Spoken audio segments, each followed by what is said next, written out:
just walk us through, and I know there's a zillion different, inputs and outputs there, but walk us through just the complexity of getting that bag of potato chips to the grocery store or that toy onto the Walmart shelf. Absolutely. Well, let's do the toy just because Okay, the yeah. bag of potato chips has got agricultural supply Yeah, chain, and then it's got, packaging supply chain, which are two exactly. different things. But let's start with the toy, for example. Okay. Well, to do the toy, you obviously need to have the client who has the interest in the product. They either have the design or the specifications, the technical drawings to manufacture or produce this thing. Or if they don't, you then have to produce those for them, working with engineers and designers, of which we work with hundreds of those. After you're at that stage, you then have to then do an appropriate factory selection process. And to do this is a mixture of quantitative and qualitative factors. So for a big client like Walmart, they have a lot of contractual obligations on what kind of suppliers they can even work with. When you're dealing with smaller to mid-sized businesses, there's less constraints. But on the quantitative side, years in business, level of exports, how many employees, all of these things around the scale and breadth of the organization. Qualitative, as far as the responsiveness, professionalism, accountability, the ongoing or past working relationships. And so you really got to pick the right supplier, because the right supplier gets you, let's say, 75 to 80% of the way there. After you do this, you then have to go through a prototyping and sampling process, which could have some costs and so forth. And when you get these prototypes and samples, you're going to deliver them to the customer or to any places, distribution sites or polling or engineering groups that they work with, to ensure that it does what it's supposed to do.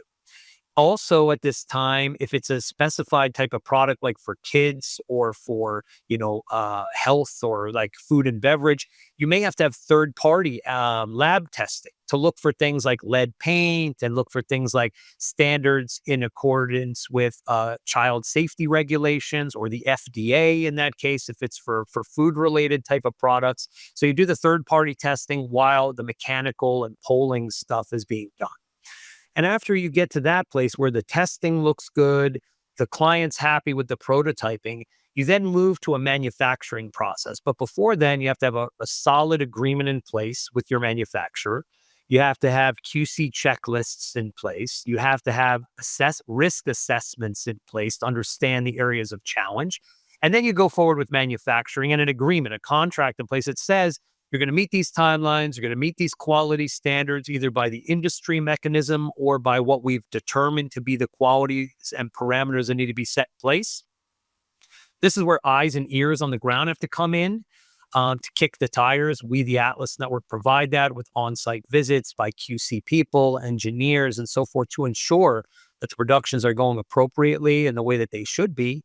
And when that's all done, you then have third-party attestation. You bring in another group that's not associated with us or the factory itself or even the client, that is paid to find mistakes. When you do this third-party attestation side, you have that third-party perspective and a level of unbiased QC report that's given at the end that says, here's the clean bill of health on this production. You then have to work through the logistical process, how it's going to be packed up, how it's going to be palletized, how it's going to be transited and shipped, who is going to receive the goods and who's going to be listed as the consignee, which is the owner of the containers as they come through. Customs are paid, goods are picked up, or pallets or containers, and are trucked from a warehouse to from the port to a warehouse or distribution center or a client site. And then after all of that is done, it is then repeated after the inventory is depleted through the entire mechanism, again, obviously without the prototyping and development side on the front end. So this is really the entire life cycle of what you have to look at from a product, from the idea into the reality, into the shipment, the customs, the delivery, the distribution, the sales cycle, and then back through again. And that is a really high level.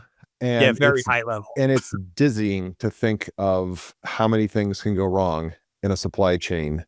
And we wonder why something goes on back order, and we get frustrated and like, why don't they have this product I want? Because of everything you just said, there's 10,000 things that can go wrong that can prevent it from showing up on that shelf.